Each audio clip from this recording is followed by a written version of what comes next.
नमस्कार, liberal time में आप सभी दर्शकों का स्वागत है। मैं हूं आर मोहन तिवारी और जुड़ गया हूं आज एक बार फिर से आपके साथ आज दिन भर की वो तमाम बड़ी स्टोरीज के साथ जो देश में सुर्खियों में बनी रही। और स्टोरी क्या है, आज की स्टोरी लेकर आया हूं। पहली स्टोरी मध्य प्रदेश से, जहां के मुख्यमंत्री मोहन यादव नशे के सामने मजबूर हो गए हैं। मध्य प्रदेश नशे में चूर है, मोहन यादव मजबूर हैं। कौन आरोप लगा रहे हैं? अपनी ही पार्टी के नेता, लेकिन मुख्यमंत्री चुप्पी साध कर बैठे हैं। पहली स्टोरी है, इस पर बातचीत करेंगे। और दूसरी स्टोरी भी आज मध्य प्रदेश से ही निकलकर सामने आई है। पहली स्टोरी मध्य प्रदेश में नशे के कारोबार में जो पुलिस प्रशासन और मोहन यादव सरकार की नाकामयाबी सामने आ रही है, उसे लेकर जो आरोप लग रहे हैं उस पर बात करेंगे। जो दूसरी स्टोरी लगी है, ये भी भारतीय जनता पार्टी से जुड़ी हुई है और भाजपा के ही एक पूर्व मंत्री ने भाजपा के ऊपर एक बड़ा इल्जाम लगा दिया। ये इल्जाम क्या है? सदस्यता अभियान को लेकर, इस पर बातचीत करेंगे। और आज की तीसरी स्टोरी है, एक बार फिर से चुनावी मौसम आ गया है। महाराष्ट्र, झारखंड, उत्तर प्रदेश, मध्य प्रदेश, वायनाड, तमाम जगह विधानसभा चुनाव होने जा रहे हैं। 2 राज्यों में विधानसभा चुनाव, कई राज्यों में उपचुनाव। क्या कुछ खास होगा, इस पर भी बातचीत करेंगे। लेकिन सबसे पहले लिए चलता हूं आपको आज की हमारी पहली स्टोरी की तरफ, जो है मध्य प्रदेश के मुख्यमंत्री मोहन यादव से जुड़ी हुई। मध्य प्रदेश में इन दिनों क्या चल रहा है? अगर आप मध्य प्रदेश के अखबारों को देखें, मध्य प्रदेश के टीवी चैनल्स को देखें और सियासत की गलियारों को देखें, तो आपको पता चलेगा कि एक जो मुद्दा है 14 तरीके से गरमाया हुआ है। और इस मुद्दे ने सत्ता पक्ष और विपक्ष दोनों को कहीं ना कहीं परेशान कर दिया है। मुद्दा क्या है? मुद्दा है अवैध नशे का कारोबार। ये खबरें पहले सुनने के लिए नहीं मिलती थी, लेकिन साल 2024 में इन खबरों का बोलबाला बढ़ गया है। मध्य प्रदेश में चर्चा चल रही है कि हर तरफ नशे के अवैध कारोबार पनपते जा रहे हैं। जबलपुर से लेकर इंदौर, भोपाल से लेकर ग्वालियर, हर तरफ अवैध नशे के बड़े बड़े पंडाल लग रहे हैं, बड़े बड़े ठेके खुल रहे हैं। लेकिन पुलिस कार्रवाई के नाम पर सिर्फ दिखावा करती हुई नजर आ रही है। विपक्ष इसे लेकर लगातार मोहन यादव सरकार पर हमलावर है। हालांकि पुलिस कार्रवाई भी कर रही है, लेकिन तब भी सवाल उठ रहे हैं। बीते दिनों कई ऐसे वीडियो सामने आए थे जहां नशे के अवैध कारोबार पर छापे भी मारे गए थे, कई कार्रवाई भी की गई। लेकिन अब मोहन यादव लगातार घिरते जा रहे हैं। और घिरने की वजह आप देखिए और घिरने की परिस्थिति आप देखिए। विपक्ष तो घिर ही रहा है, लेकिन मध्य प्रदेश के मुख्यमंत्री नशे के सामने, जो मध्य प्रदेश में युवा नशे में चूर हो रहे हैं, मुख्यमंत्री मोहन यादव मजबूर हो गए हैं। क्या वजह आ रही है? अब आपको आज का वाकया बताऊंगा जो आज खबरों में, इसके बाद आपको पीछे का बैकग्राउंड बताऊंगा। अब एक वीडियो जमकर वायरल हो रहा है। ये वीडियो किसका है? ये वीडियो है मध्य प्रदेश सरकार के मंत्री, वरिष्ठ भाजपा नेता कैलाश विजयवर्गीय का। बीते दिन कैलाश विजयवर्गीय इंदौर में एक कार्यक्रम में पहुंचे थे। इस दौरान मोहन यादव भी मंच पर मौजूद थे।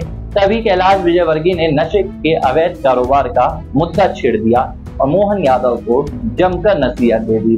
कैलाश विजयवर्गीय ने सीधे तौर पर कह दिया कि भाई, मध्य प्रदेश में नशे के अवैध कारोबार के खिलाफ जो एक्शन लिए जा रहे हैं आपकी पुलिस के द्वारा, आपके प्रशासन के द्वारा, संतोषजनक हैं, लेकिन हम उनसे संतुष्ट नहीं है। यानी कि कार्रवाई के नाम पर कहीं ना कहीं जो ढीलापन देखने के लिए मिल रहा है, जो सख्ती देखने के लिए चाहिए थी, वो सख्ती नहीं दिख रही है। मोहन यादव के सामने कैलाश विजयवर्गीय कह गया। अब कैलाश विजयवर्गीय भाई अपने अंदाज के नेता हैं, भारतीय जनता पार्टी के महासचिव रह चुके हैं, मध्य प्रदेश में मुख्यमंत्री के बड़े चेहरे थे और अब मंत्री हैं, लेकिन मुख्यमंत्री को ही घेर रहे हैं। अब कैलाश विजयवर्गीय ने सीधे मोहन यादव को कह दिया कि मेरे पास उन लोगों की लिस्ट है, उनके नाम है जो मध्य प्रदेश में अवैध नशा भेज रहे हैं। प्रतापगढ़ से हो रहा है, राजस्थान से हो रहा है, कई बातें कही गई। अब सवाल क्या उठ रहे हैं उस पर बात करेंगे। पहले आप ये वीडियो देखिए। तो वीडियो में आपने देखा कैलाश विजयवर्गीय हैं, मोहन यादव के सामने कह रहे हैं कि मुझे पूरी जानकारी है कि इस नशे का जो अवैध कारोबार है ये कहां से हो रहा है। मध्य प्रदेश में कहते हैं कि 2 समस्याएं हैं, इंदौर की बात कर रहे थे, एक ट्रैफिक की और दूसरा अवैध नशे के कारोबार की। नशे में मध्य प्रदेश का युवा चूर हो रहा है। अब आपको बताते हैं इस पूरी स्टोरी का बैकग्राउंड। ये पहला मौका नहीं है, न ही कैलाश विजयवर्गीय वो पहले नेता है मध्य प्रदेश में जो अवैध नशे की बात कर रहे हैं। पिछले कई महीनों से मध्य प्रदेश में मोहन यादव सरकार अवैध नशे के कारोबार को लेकर घिरती आई है। पहले विपक्ष यानी कि कांग्रेस पार्टी लगातार ये मुद्दा उठा रहा है कि मध्य प्रदेश में अवैध नशे का कारोबार लगातार बढ़ रहा है, लेकिन मोहन यादव सरकार की पुलिस इस पर कोई भी एक्शन नहीं ले पा रही है। इसके बाद धीरे धीरे भारतीय जनता पार्टी के विधायक की मध्य प्रदेश में नशे के कारोबार के खिलाफ लगातार आवाज उठाने लगे। जबलपुर से भी कई नेताओं ने आवाज उठाई। अब इसके बाद एक वीडियो आपने हाल ही में देखा था, मऊगंज के विधायक हैं प्रदीप, उनका भी वीडियो सामने आया था। वो तो जाके एडिशनल एसपी के सामने दंडवत हो गए थे, जमीन पर लौट गए थे और कह दिया था कि भाई मुझे मरवा दीजिए। इस कदर हालत हो गई है। इसके अलावा कई और भी विधायक हैं जो नशे के अवैध कारोबार के खिलाफ आवाज उठा रहे हैं। अब कैलाश विजयवर्गीय का बयान आ गया। अब जब कैलाश विजयवर्गीय का बयान आ गया तो भैया यहाँ पर हड़बड़ाहट मच गई, क्योंकि कैलाश विजयवर्गीय कोई छोटे नेता नहीं है। मोहन यादव प्रदेश के मुख्यमंत्री हैं, पद में मोहन यादव बड़े हैं, लेकिन कद में कैलाश विजयवर्गीय बड़े हैं। और यही अंदाज भी देखने के मिला। सोचिए कि मध्य प्रदेश के मुख्यमंत्री बैठे हैं और यहाँ पर किसकी हिमाकत होगी कि उनके सामने सीधे तौर पर कह दें कि आपकी पुलिस की जो कार्रवाई है संतुष्ट नहीं कर पा रही है, संतोषजनक है। हालांकि कैलाश विजयवर्गीय ने यह भी कहा कि पुलिस और सरकार काम कर रही है, मोहन यादव नशे के बहुत विरोधी हैं, लेकिन अभी और भी बहुत कुछ करने की जरूरत है। अब सवाल उठ रहा है कि क्या वाकई में मध्य प्रदेश में अवैध नशे का कारोबार इतना पनप गया है कि सत्तारूढ़ मंत्री और विधायक भी इस बात से कहीं ना कहीं परेशान है, हाहाकार मचा रहे हैं। या इसका दूसरा एंगल देखें कि मध्य प्रदेश में पुलिस प्रशासन किसी की नहीं सुन रहा है, मंत्रियों की नहीं सुन रहा है, विधायकों की नहीं सुन रहा है, जनप्रतिनिधियों की नहीं सुन रहा है। और यही वजह है कि अब मंत्री कैलाश विजयवर्गीय मोहन यादव के सामने इस कदर ये बयान देने के लिए मजबूर हो गए। अब ये पिछले कई दिनों से चल रहा है। मध्य प्रदेश से तमाम वीडियो सामने आ रहे हैं। हाल ही में भारतीय जनता पार्टी के ही एक विधायक हैं ब्रज बिहारी पटेरिया, उन्होंने इस्तीफा दे दिया था। क्यों? क्योंकि एक पीड़ित को लेकर पहुंचे थे, मामले में पुलिस में FIR दर्ज नहीं की जा रही थी। पुलिस कहीं ना कहीं यहाँ पर लापरवाही बरत रही है। उन्होंने तत्काल इस्तीफा भेज दिया। मऊगंज का वो वीडियो आया प्रदीप पटेल का, जहां पर वो तो दंडवत हो गए, जमीन पर उठ गए। अब कैलाश विजयवर्गीय, तो ये तमाम जो सवाल मोहन यादव सरकार पर उठ रहे हैं, कहीं ना कहीं मोहन यादव को टारगेट कर रहे हैं, क्योंकि मुख्यमंत्री की कुर्सी मध्य प्रदेश में कहा जा रहा है कि इस वक्त स्थिर नहीं है। मोहन यादव शिवराज सिंह चौहान के बाद मध्य प्रदेश में मुख्यमंत्री बनाए गए थे और कहा जा रहा था कि तब उत्तर प्रदेश और बिहार में जो लोकसभा चुनाव होने थे उसे साधने के लिए मोहन यादव पर दांव खेला गया था। लेकिन जो लोकसभा चुनाव में परिणाम निकल कर सामने आए, वो दांव तो उल्टा पड़ गया। तो अब ये सुगबुगाहट है कि कहीं ना कहीं इस कुर्सी को बदला जा सकता है। ये पर्दे के पीछे भी बात चल रही है और शायद यही वजह है कि भारतीय जनता पार्टी के तमाम नेता कहीं ना कहीं कैलाश विजयवर्गीय से लेकर प्रदीप पटेल तक, ब्रज बिहारी पटेरिया तक ये आवाज उठा रहे हैं, मोहन यादव सरकार के खिलाफ आरोप लगा रहे हैं। लेकिन क्या इन आरोपों से और इन दावों से मोहन यादव की कुर्सी छिन जाएगी, या हाईकमान तक ये बात पहुंचेगी कि मोहन यादव सरकार मध्य प्रदेश में काम नहीं कर पा रही है? ये देखने के लिए थोड़ा सा इंतजार करना पड़ेगा। लेकिन मध्य प्रदेश में सियासी जो इस वक्त सुगबुगाहट है वो बढ़ती जा रही है और मोहन यादव सरकार अपने ही मंत्री विधायकों के पैर में फंसते जा रहे हैं। तो ये आज की हमारी पहली स्टोरी है जो मध्य प्रदेश से निकल कर आई। अब आपको बताते हैं लिबरल टाइम की दूसरी स्टोरी क्या है। अब लिबरल टाइम की दूसरी स्टोरी की ओर आपको ले चलते हैं। ये भी आई है मध्य प्रदेश से।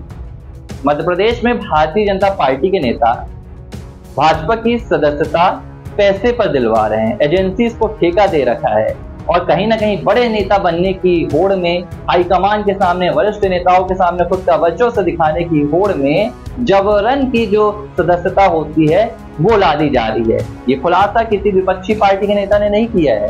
ये खुलासा मध्य प्रदेश की भाजपा के ही वरिष्ठ नेता और पूर्व मंत्री अजय बिश्नोई ने किया है। सबसे पहले आपको बता देते हैं कि अजय बिश्नोई ने क्या कुछ कहा है। एक लंबा चौड़ा उनका सोशल मीडिया पर पोस्ट सामने आया है। इस पोस्ट के जरिए अजय बिश्नोई ने मध्य प्रदेश में भारतीय जनता पार्टी के ऊपर बड़ा इल्जाम लगाया है। क्या कुछ उन्होंने कहा है पहले आपको दिखा देते हैं। उनका पोस्ट आया है सोशल मीडिया पर, पहले उनके शब्दों में बात देख लेते हैं क्या है, इसके बाद स्टोरी पर चर्चा करेंगे। अजय बिश्नोई क्या कुछ कह रहे हैं, चलिए। अजय बिश्नोई ने सोशल मीडिया पर एक पोस्ट साझा की है। इस पोस्ट में अजय बिश्नोई कहते हैं कि भाजपा के सदस्य बनवाने हैं तो पैसा खर्च कीजिए। आगे लिखते हैं अजय बिश्नोई की आज मेरे फोन पर एक नंबर से फोन आया। ये एक एजेंसी का फोन था जो मेरे अकाउंट से भाजपा के सदस्य बनाने का ठेका मांग रहा था। जाहिर है ऐसी और भी एजेंसी होंगी जिनकी सेवाएं लेकर गणेश परिक्रमा करने वाले आधारहीन नेता संगठन की नजर में बड़े बनने की कोशिश में लगे हुए हैं। साथ ही अजय बिश्नोई आगे कहते हैं कि मैंने पहले भी कुछ लोग विज्ञापन छपवा कर नेताओं के सम्मान, स्वागत और घर भीतर अपनी सेवाएं देकर नेता बनते देखा है। इस बार ये नया ट्रेंड देखने में सामने आ रहे हैं, जहां पैसा खर्च करके अपने अकाउंट से बनने वाले सदस्यों की संख्या बढ़ाकर लोग बड़ा नेता बनने में लगे हुए हैं। इस गिरावट पर हम पुराने कार्यकर्ता अफसोस करने के अलावा और कुछ भी नहीं कर सकते हैं। तो ये बड़ा बयान दिया है अजय बिश्नोई ने। भारतीय जनता पार्टी के जबलपुर के पाटन से विधायक हैं, पूर्व मध्य प्रदेश में स्वास्थ्य मंत्री रह चुके हैं और मोहन यादव सरकार के खिलाफ प्रखर रहते हैं। इसकी वजह 2020 में जब शिवराज सिंह चौहान की सत्ता में वापसी हुई तो अजय बिश्नोई मंत्री पद पर दावा कर रहे थे, लेकिन इन्हें मंत्री नहीं बनाया गया। मोहन यादव सरकार में भी इन्होंने बढ़ चढ़कर मंत्री पद के लिए दावे ठोके, लेकिन तब भी बात नहीं बनी। तब से मोहन यादव सरकार की छोटी मोटी भी खामियों को बड़ा बताकर दिखाते हैं। अब लेकिन इन्होंने संगठन के ऊपर सवाल उठा दिए हैं। बीडी शर्मा मध्य प्रदेश में भारतीय जनता पार्टी के अध्यक्ष हैं। अब क्या कह रहे हैं अजय बिश्नोई? अजय बिश्नोई कह रहे हैं कि मध्य प्रदेश के कई ऐसे नेता हैं जो अपने जरिए ज्यादा से ज्यादा भाजपा के सदस्य बनाने का आंकड़ा बढ़ाने के लिए पैसे दे रहे हैं और लोगों को खरीद रहे हैं। अब ये आरोप भले भाजपा के एक विधायक लगा रहे हो, दूसरे नेताओं पर लगा रहे हो, लेकिन अगर देखा जाए तो सब कुछ भारतीय जनता पार्टी के द्वारा हो रहा है। अब अजय बिश्नोई ने किसी का नाम नहीं लिया, लेकिन अजय बिश्नोई ने ये तो जग जाहिर कर दिया कि भाजपा ये काम कर रही है। जो दावे भारतीय जनता पार्टी करती है, जेपी नड्डा जब दिल्ली में बैठते हैं तो कहते हैं कि भाजपा दुनिया का सबसे बड़ा संगठन है, लेकिन अब उनकी ही पार्टी के नेता बता रहे हैं कि भाई पैसे दो और भाजपा का सदस्य बन जाओ। यानी कि सदस्य बनाने के लिए नेता पैसे बांट रहे हैं, एजेंसीज को पैसे खर्च कर रहे हैं। अब देखिए ये दूसरा बड़ा मुद्दा निकल कर आया है मध्य प्रदेश से। पहला मुद्दा नशे का अवैध कारोबार, मोहन यादव सरकार कर रही है। अब दूसरा मुद्दा संगठन के जो अध्यक्ष हैं, भाजपा के दो अध्यक्ष हैं वीडी शर्मा, उन पर सवाल उठाए जा रहे हैं कि कहीं ना कहीं मध्य प्रदेश से ये जो पूरा कोटा दिखाना है, क्या हमने सबसे ज्यादा सदस्य बनवाए, तो कहीं ना कहीं इशारा उन्हीं की ओर है। लेकिन खुलकर अजय बिश्नोई नहीं कह पा रहे हैं, उन्होंने किसी का नाम नहीं लिया, लेकिन उन्होंने कह दिया कि हाँ भाई पुराने कार्यकर्ता इससे नाराज हैं। तो ये वो दूसरी स्टोरी है जो एक बार फिर से भाजपा के ही अपने नेता की एक लिहाज से बगावत के तौर पर सामने आई है। अब लिए चलते हैं आपको लिबरल टाइम्स की तीसरी स्टोरी की ओर, जो निकल कर आई है आज चुनावी मौसम से। महाराष्ट्र और झारखंड विधानसभा चुनाव के लिए तारीखों का ऐलान हो गया है। महाराष्ट्र में 20 नवंबर को मतदान होंगे, वहीं झारखंड में 2 चरणों में यानी कि 13 और इसके बाद 20 नवंबर को मतदान होंगे। 23 नवंबर को दोनों राज्यों में नतीजे निकलकर सामने आएंगे। इसके अलावा उत्तर प्रदेश की 10, राजस्थान की भी 4 करीब सीट, मध्य प्रदेश में भी और इसके अलावा केरल में वायनाड, करीब ऐसी 48 सीटों पर उपचुनाव की भी तारीखों का ऐलान हो गया है। हाल ही में जम्मू कश्मीर और इसके अलावा हरियाणा में चुनाव हुए। अब मुकाबला देखने के लिए मिलेगा महाराष्ट्र और झारखंड। और दोनों ही राज्यों की खास बात है, दोनों ही राज्यों में 5 साल के दौरान मुख्यमंत्री बदल चुके हैं। महाराष्ट्र में पहले उद्धव ठाकरे और फिर एकनाथ शिंदे, वहीं झारखंड में पहले हेमंत सोरेन और फिर चंपई सोरेन।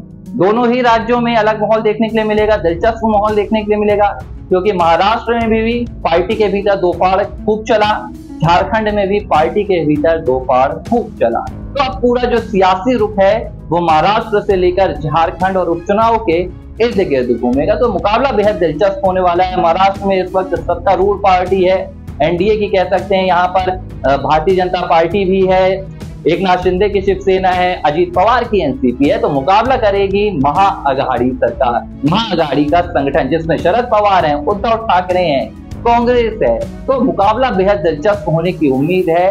और अब राहुल गांधी इसे लेकर बैठक भी कर रहे हैं, ये खबर निकलकर सामने आई है। राहुल गांधी ने महाराष्ट्र में तारीखों के ऐलान से पहले ही रणनीति तैयार कर ली है और जल्द ही अब महाराष्ट्र में चुनावी प्रचार प्रसार भी देखने के लिए मिलेगा। तो वहीं झारखंड में क्या हुआ है, झारखंड के मुख्यमंत्री हेमंत सोरेन ने भाजपा और चुनाव आयोग पर सवाल उठा दिए हैं। हेमंत सोरेन ने आरोप लगा दिया है कि भाजपा को तारीखों के ऐलान से पहले ही तारीखें पता चल गई और ये चुनाव आयोग के जरिए पता चली है। तो अभी कांग्रेस पार्टी ने आरोप लगाए थे कि चुनाव आयोग ने हरियाणा में कुछ खेल किया है और अब यहाँ पर हेमंत सोरेन ने आरोप लगा दिए हैं कि तारीखें भाजपा को पहले ही बता दी गई है। तो चुनाव की तारीखों के ऐलान के साथ ही आरोप प्रत्यारोप का दौर भी शुरू हो गया है और अब जल्द ही चुनावी घमासान भी शुरू होगा। तो लिबरा टीवी पर इसी को लेकर हमने आज आपसे चर्चा की है। ये तमाम वो बड़ी खबरें थी जो आज सुर्खियों में रही। फिर फिलहाल वक्त तो चला इजाजत का, फिर होगी आपसे मुलाकात एक नए रोज नए मुद्दे के साथ। तब तक देखते रहिए लिबरा टाइम।